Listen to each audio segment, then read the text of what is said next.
मोफत तिकीट देण्यावरून बसमध्ये तुफान राडा, कंडक्टरला जबर मारहाण, एसटी कर्मचाऱ्यांचा ठिय्या।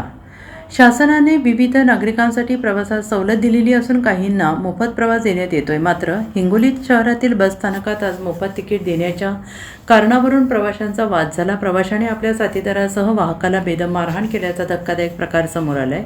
बसमधील काही प्रवाशांनी एसटी बसच्या वाहकावर धारदार शस्त्र आणि पंजने जीवघेणा हल्ला केल्याची धक्कादायक घटना घडली आहे। या हल्ल्यात वाहक गंभीर जखमी झाला असून संपूर्ण प्रकार मोबाईल कॅमेऱ्यात कैद झालेला आहे। या घटनेनंतर संतप्त झालेल्या एसटी कर्मचाऱ्यांनी आरोपींना तातडीनं अटक करण्याच्या मागणीसाठी बस सेवा बंद ठेवत कामबंद आंदोलन सुरू केलं। आपल्या नियोजित बसची फेरी पूर्ण करून एक एसटी बस हिंगोली बस स्थानकात दाखल होत असताना मोफत तिकीट देण्याच्या कारणावरून वाद झाला।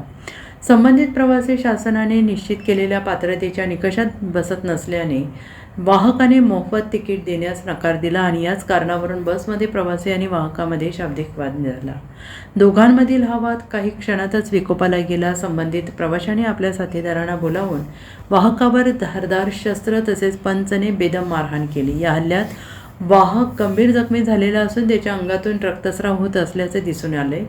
घटनास्थळी उपस्थित असलेल्या नागरिकांनी हा संपूर्ण प्रकार मोबाईलमध्ये चित्रित केला असून सध्या हा व्हिडिओ समोर आला आहे। या प्रकरणी आगारातील सर्वच बस कर्मचाऱ्यांनी ठिय्या आंदोलन करत संबंधितांवर कारवाई करण्याची मागणी केली।